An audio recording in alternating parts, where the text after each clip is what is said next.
Hey, what's up, Red Devils? Welcome back. This is now phase 4. This is our conditioning phase. So a lot of the volume in the weight room and some of the other strength and power work that we've been doing is now going to lower significantly as we ramp up the conditioning. Let's get into the program. So scroll past the cover page and we go down to the videos. Make sure you familiarize yourself with all the videos. After that, you'll see the written instructions for the anaerobic threshold. We're going to come back up to that here in a second. So scroll past that and let's go down to the energy system development. So this changes now. This phase is different than the first 3 phases. So now Monday, Wednesday, Friday are going to be our low intensity days. They're still challenging days, but they are technically our lower intensity days. We're no longer going to do our speed work on Monday, Wednesday, Friday. We're now going to do our weight room work and our tempo work together. The volumes of both have gone down because the volume of the conditioning stuff and the other running modalities is going to go up. So on Monday, Wednesday, Friday, you're going to do your weight room workout and then your tempo intervals. So the tempo intervals are 3x8 at 100 yards.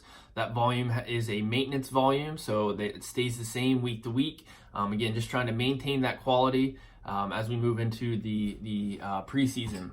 The focus of this phase, again, is on conditioning and developing our repeatability. And the tempo work and the weight room work kind of goes to the back seat now. So that those volumes go down. That is Monday, Wednesday, Friday. You have weight room and tempos. So now let's get into the actual conditioning.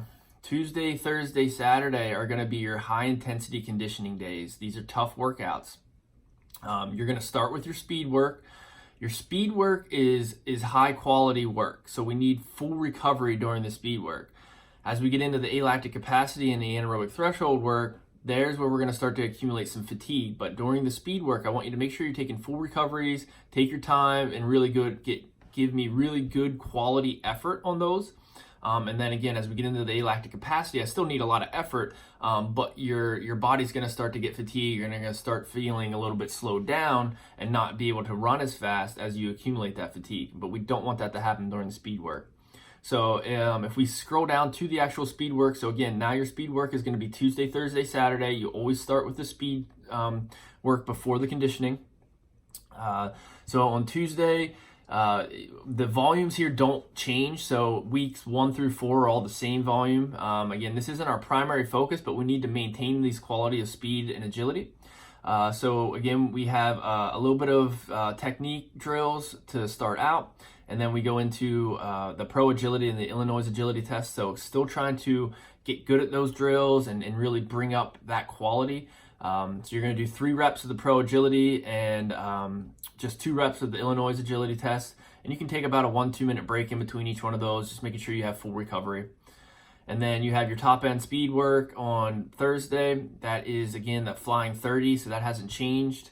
And then on Saturday, you'll do a little bit of technique work, and then you'll get into a little bit of linking. So you'll do a lateral shuffle into a sprint. So again, you'll shuffle laterally for 5 yards and then accelerate into a 15-yard sprint. So that's the 3 sets of 5 yards by 15 yards. That 5 yards is the lateral shuffle. The 15 yards is the sprint, the linear sprint. And then same thing, we still have that back pedal to sprint, 5-yard back pedal into a 20-yard sprint. And you'll do that 3 times with a 1 to 2 minute break in between each one. So that's the speed work. Again, that should be pretty self-explanatory right now. You've done the same thing in phase 3 pretty much. So let's go back up to the conditioning, so energy system development page. So after your speed work, you'll get into the alactic capacity. So Tuesday and Thursday, you'll have alactic capacity work.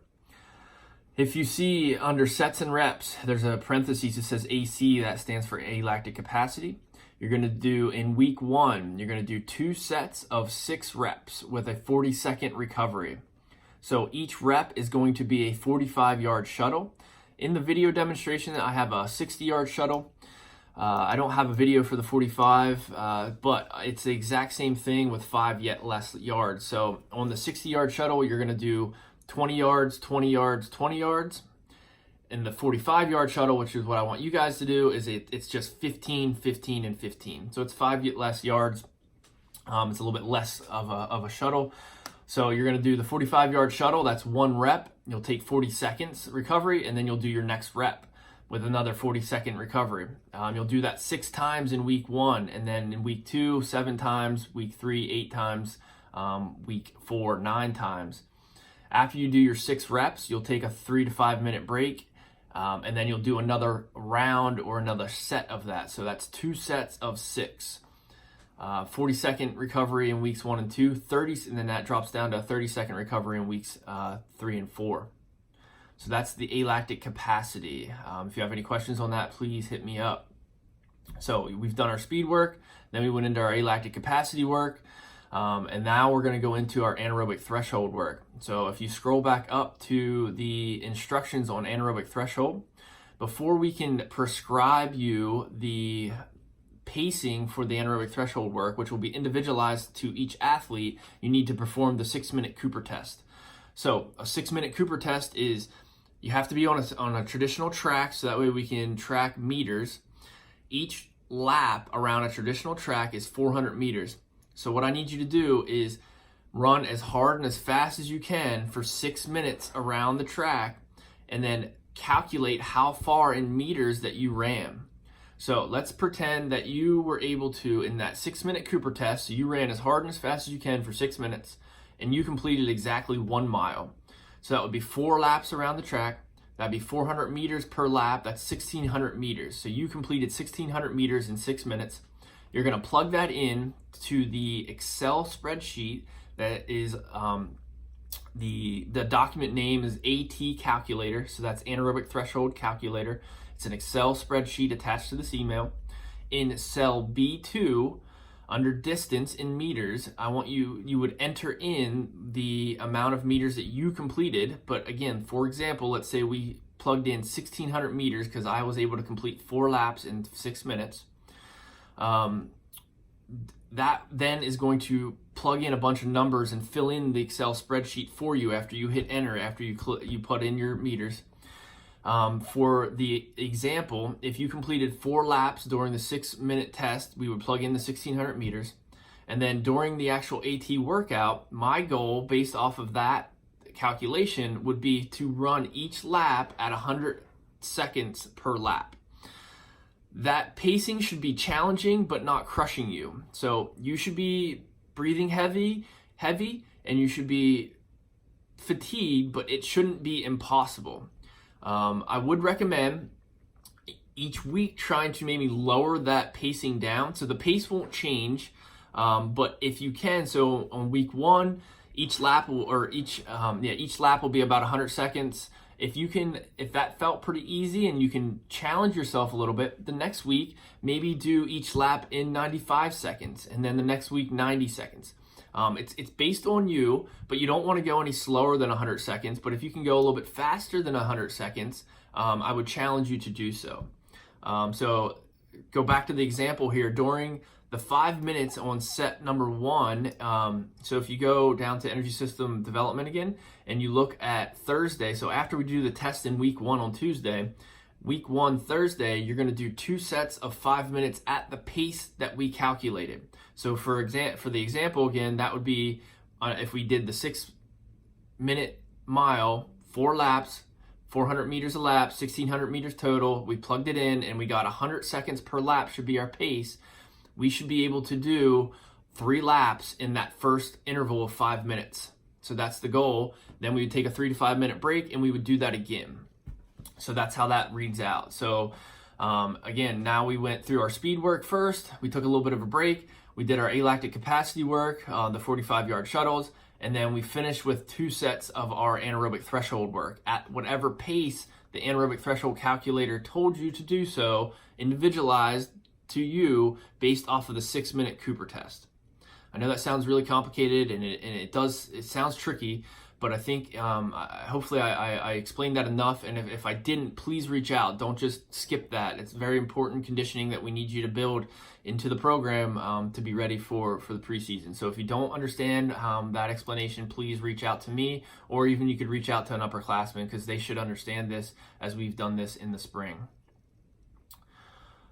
All right, so back to energy system development. Monday, Wednesday, Friday, tempos and weight room. Tuesday, Thursday, Saturday. We went over Tuesday and Thursday.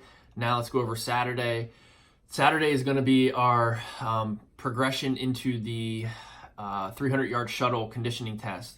So week 1, you do your speed work, and then we're going to go into 3 sets of 300-yard shuttles. So you'll do a 300-yard shuttle. You do it as quickly as possible. You take a 3-minute rest, and then you do that 2 more times to complete all 3 rounds. Again, we're going to build up week to week that we get a from 3 reps all the way to 6 reps, which is the conditioning test for preseason camp. So I think that should explain that. Again, if you have any questions on how to interpret the workouts, please let me know. So Monday, Wednesday, Friday, weight room and tempo work. Tuesday, Thursday, Saturday is more of our conditioning. Tuesday, Thursday, you have speed work, followed by alactic capacity, followed by anaerobic threshold. Saturday, we have our speed work, and then our lactic capacity, or our 300-yard shuttle work. That is very high intensity work and very fatiguing. So that's why that's all we do on that day. And then you have the next day to recover. So make sure you're taking an off day after you do that 300-yard shuttle workouts. You need to be able to recover from that, so that way we can get back into activity that following Monday. That explains, I think, most of the speed work. If you go down into the weight room work, so now in the weight room, we're continuing our triphasic, where there is tempo involved in the first 2 weeks. So phase 3, we did the eccentric lowering. Now we're going to do an isometric pause at the bottom of a lift. So in the rear foot elevated split squat, you'll lower the weight down under control. It's not slow. It's about a 1 second, lower it down. Your knee should be about 1 inch off the ground, and you're going to hold that position for 5 seconds now. So that's a 5-second isometric pause at the bottom, and then explode back up. You'll have that tempo in the first 2 weeks, and then the second 2 weeks, so week 3 and 4, there's no tempo work. It's just straight sets, but very explosive and fast. So I want you to use the same amount of weight that you did for the 5-second pause, but now you're just exploding up very quickly. So it's a little bit more power work. Still got the post-activation potential. So you're supersetting the main lift with the plyometric and the med ball work. On 3A, there is the 3-second pause at the bottom of the glute ham raise there. So there's some tempo work there. Bench press, same as the rear foot elevated. You're going to pause about 1 inch off the chest. And then the rest looks like straight reps there. On day 3 or on Friday in the weight room, on the barbell RDL, there is no tempo work there. Those are just straight reps. So one set of heavy 5, and then 2 sets 8. And then there is some tempo work on the push-up on 3A. So just make sure you understand that. So the first 2 weeks, you do have the isometric pause at the top or at the bottom of the push-up. So your chest should be about 1 inch off the ground, or if you need to use an elevated push-up, that is fine. And then the pull-ups, you'll see AMRAP, A-M-R-A-P. That stands for as many reps as possible. But I think that covers everything. Again, I know some of the conditioning stuff gets a little confusing, so please don't hesitate to reach out and ask me questions if you have anything. Otherwise, good luck, work hard, and enjoy the rest of your summer. I'll see you guys when you get back for preseason. Good luck.